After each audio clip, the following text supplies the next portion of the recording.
Dear student, I'm here once again with more updates on physics. Now we will talk about the first unit of physics, electrostatic अर्थात स्थिर वैद्युतिकी। स्थिर आवेशों के अध्ययन को स्थिर वैद्युतिकी कहा जाता है। The study of stable charges is called electrostatic.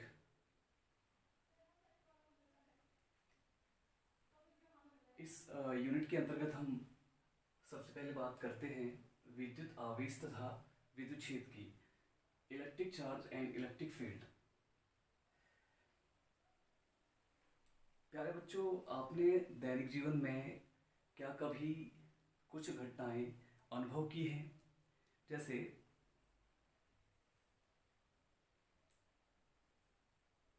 जब हम कंघे को सूखे बालों से रगड़ते हैं तथा इस कंघे को कागज के छोटे छोटे टुकड़ों के नज़दीक ले जाते हैं तो कागज के टुकड़े कंघे पर चिपक जाते हैं। इसी प्रकार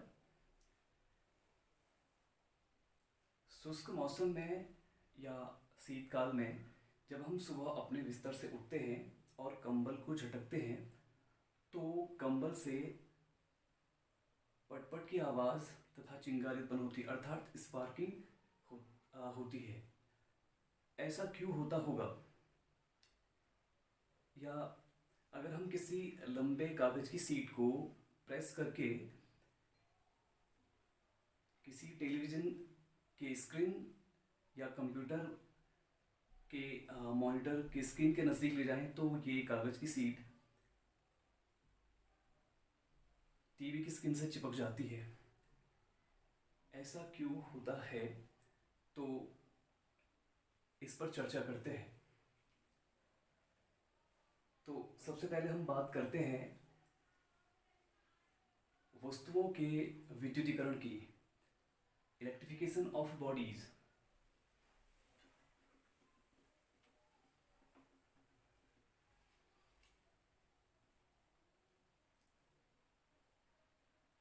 छः सौ ईस्वी पूर्व यूनान के एक महान वैज्ञानिक थेल्स हुए जिन्होंने सबसे पहले प्रयोग करके यह पाया कि जब अंबर नामक पदार्थ को ऊन से रगड़ा जाता है तो कागज के छोटे छोटे टुकड़े, छोटे छोटे सूखे तिनके, पतली रुई तथा लकड़ी के छोटे छोटे टुकड़े अंबर से चिपक जाते हैं। अंबर पीला रेजिन अर्थात गोंद की तरह एक पदार्थ है जो बाल्टिक सागर में पाया जाता है और यूनान में अंबर को इलेक्ट्रॉन कहा जाता है। अर्थात जब वस्तुओं को परस्पर रगड़ा जाता है तो वस्तुएं आवेशित हो जाती हैं और इस घटना को वस्तुओं का विद्युतीकरण कहते हैं। Charging of object on rubbing is called electrification of bodies.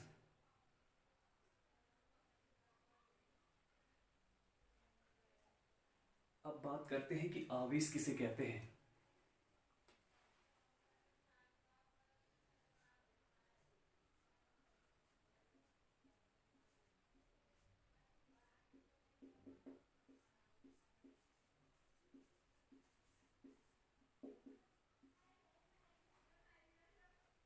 कणों के अथवा वस्तुओं के आकर्षण तथा प्रतिकर्षण के गुण को ही आवेश कहते हैं।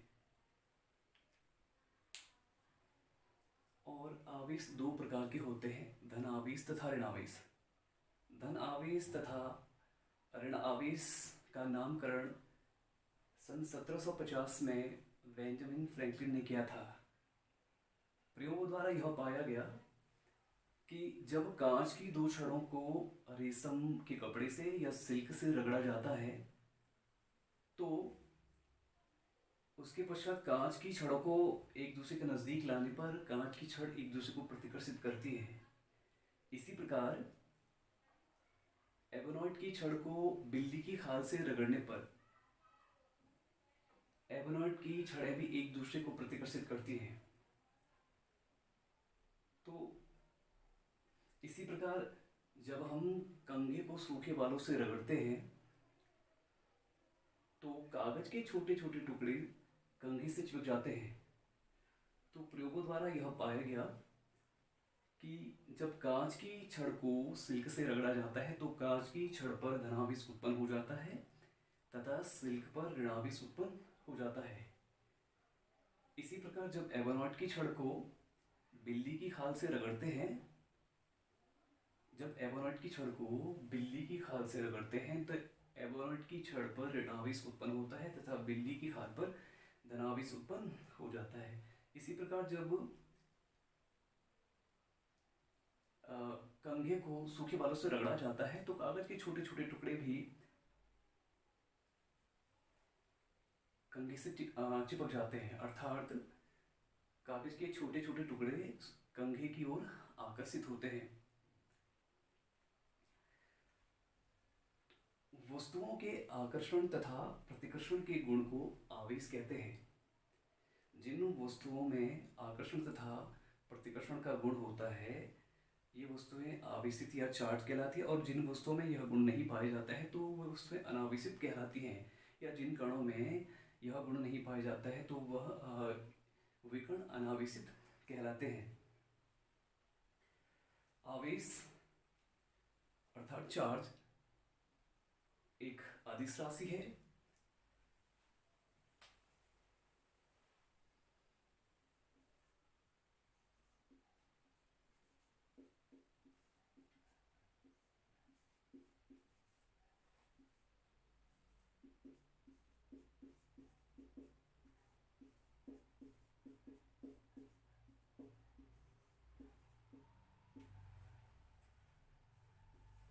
दूसरा आवेश का एसआई मात्रक कूलाम्ब है।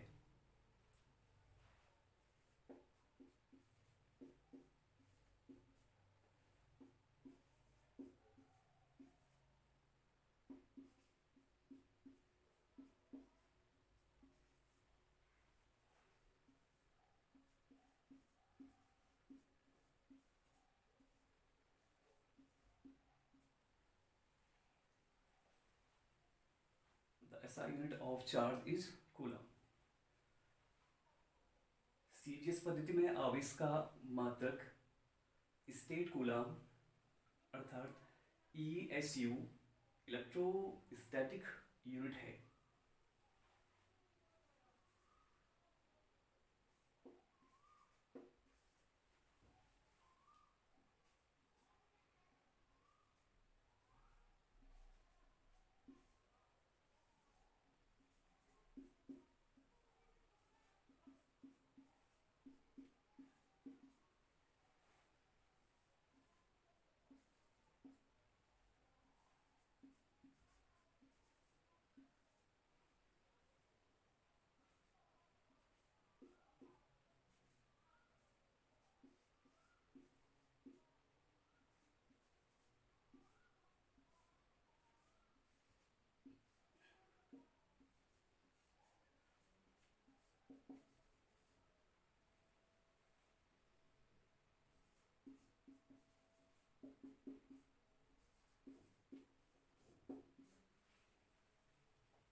यदि हम आवेश के एसआई मात्रक तथा सीजीएस मात्रक में संबंध स्थापित करें तो एक कूलाम बराबर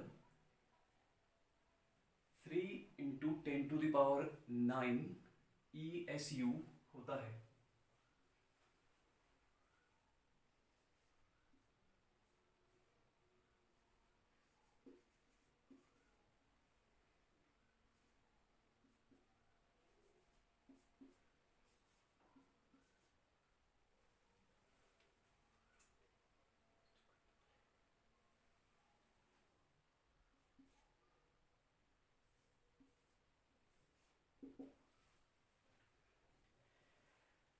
और अगर हम यदि आवेश चार्ज के व्युत्पन्न मात्रा की बात करें, if you talk about the derivational unit of charge according to the theory of electric current, विद्युत धारा की परिभाषा से आवेश प्रवाह की समय दर को विद्युत धारा कहते हैं,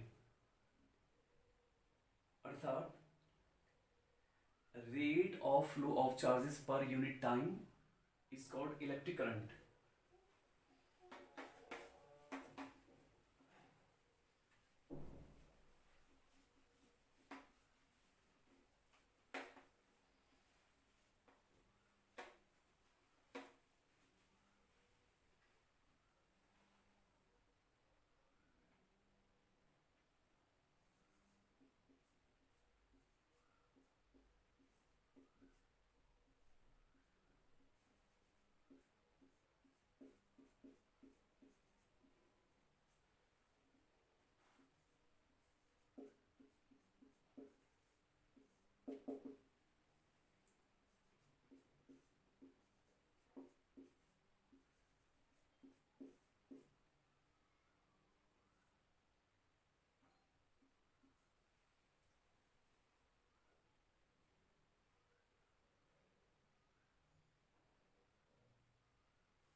आवेश को स्मॉल क्यू से दर्शाया जाता है और आवेश का व्युत्पन्न मात्रक एम्पियर सेकंड होता है तथा इसकी विमा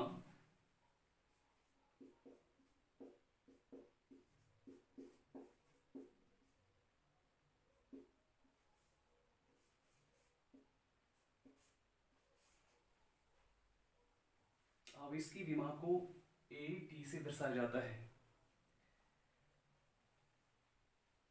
अब बात करते हैं आवेश संरक्षण के नियम की, law of conservation of charge.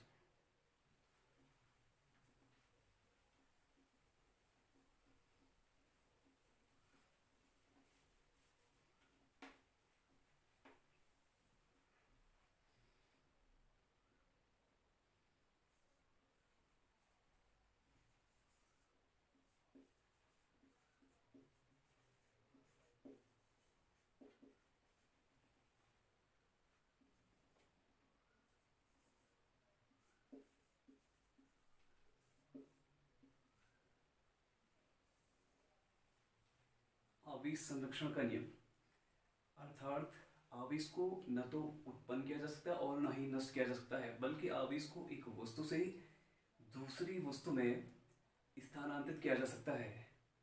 Charge neither can be created or nor destroyed. Charge can only transfer one object to another object. अब यदि आवेश को ना ही उत्पन्न किया सकता और ना ही नष्ट किया जा सकता है तो वस्तुएं आवेशित कैसे होती हैं। तो बात करते हैं विद्युतीकरण के इलेक्ट्रॉन सिद्धांत की। इलेक्ट्रॉन थ्योरी ऑफ इलेक्ट्रिफिकेशन, इलेक्ट्रॉनों की अधिकता और इलेक्ट्रॉनों की कमी, excess of electron and deficiency of electron. Rutherford के परमाणु मॉडल के अनुसार परमाणु मूल कणों इलेक्ट्रॉन, प्रोटॉन, न्यूट्रॉन से मिलकर बना है। परमाणु एक खोखले गोले के रूप में होता है तथा परमाणु का संपूर्ण द्रव्यमान, संपूर्ण धनावेश तथा संपूर्ण न्यूट्रॉन उसके केंद्र पर स्थित होते हैं, जिसे नाभिक कहते हैं। तथा परमाणु में मौजूद सभी इलेक्ट्रॉन नाभिक के चारों ओर विभिन्न वृत्ताकार कक्षाओं में चक्कर लगाते हैं। परमाणु के नाभिक में जितना धनावेश होता है, परमाणु की बाहरी कक्षाओं में उतना ही ऋणावेश होता है। अर्थात परमाणु के नाभिक में जितने प्रोटॉन होते हैं, परमाणु की बाहरी कक्षाओं में उतने ही इलेक्ट्रॉन होते हैं। अर्थात परमाणु पर कुल आवेश शून्य होता है, अर्थात परमाणु उदासीन होता है। तो इस प्रकार जब दो वस्तुओं को परस्पर रगड़ा जाता है तो एक वस्तु से इलेक्ट्रॉन दूसरी वस्तु में स्थानांतरित हो जाते हैं। इलेक्ट्रॉनों के स्थानांतरण के कारण एक वस्तु धनावेशित हो जाती है तथा दूसरी वस्तु ऋणावेशित हो जाती है। जो वस्तु इलेक्ट्रॉनों को डोनेट करती है, जो वस्तु इलेक्ट्रॉनों का दान करती है, तो उस वस्तु में इलेक्ट्रॉन की कमी अर्थात उस वस्तु में डिफिशियंसी ऑफ इलेक्ट्रॉन हो जाती है और इलेक्ट्रॉनों की कमी होने के कारण इस वस्तु में प्रोटॉनों की अधिकता अर्थात धनावेश की अधिकता हो जाती है। अर्थात यह वस्तु धनावेशित कहलाती है। तथा जो वस्तु इलेक्ट्रॉन को ग्रहण करती है अर्थात जो वस्तु इलेक्ट्रॉन एडॉप्ट करती है, उसमें इलेक्ट्रॉनों की अधिकता के कारण यह वस्तु ऋणावेशित कहलाती है। तो अर्थात तो वस्तु धनावेशित तथा ऋणावेशित वस्तुओं का पता वस्तु में मौजूद इलेक्ट्रॉनों की कमी तथा इलेक्ट्रॉनों की अधिकता से पता चलता है। जिस वस्तु में इलेक्ट्रॉनों की कमी होती है वह वस्तु धनावेशित कहलाती है और जिस वस्तु में इलेक्ट्रॉनों की अधिकता होती है वह ऋणावेशित कहलाती है। अब बात करते हैं मूल कणों की। कण अर्थात जिनका अपना स्वतंत्र द्रव्यमान होता है। बात करते हैं परमाणु में मौजूद मूल कणों की, इलेक्ट्रॉन, प्रोटॉन, न्यूट्रॉन, इनके द्रव्यमान तथा इन पर मौजूद आवेश की।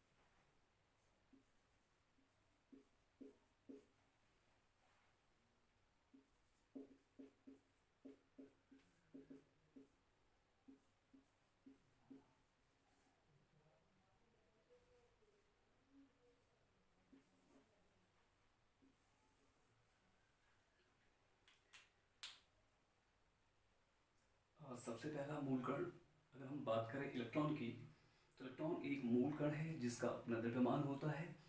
इलेक्ट्रॉन का द्रव्यमान 9.1 इंटू 10⁻31 किलोग्राम है तथा इलेक्ट्रॉन पर 1.6 इंटू 10⁻19 कूलम का ऋणावेश है।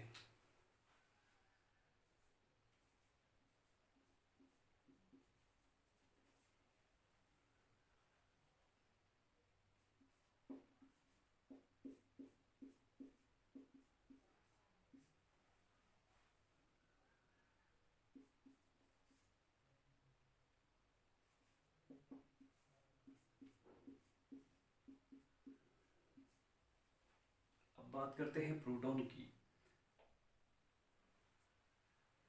प्रोटॉन का द्रव्यमान 1.67 into 10 to the power, proton का द्रव्यमान 1.67 into 10 to the power minus 27 kilogram तथा प्रोटॉन पर 1.6 into 10 to the power minus 19 coulomb का धनावेश है।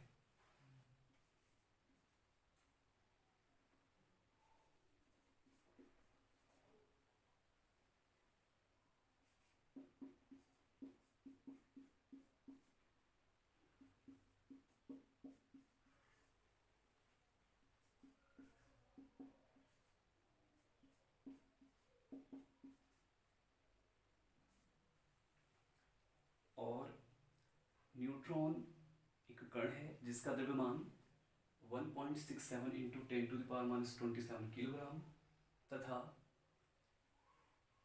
यह उदासीन होता है, अर्थात न्यूट्रॉन पर आवेश शून्य होता है।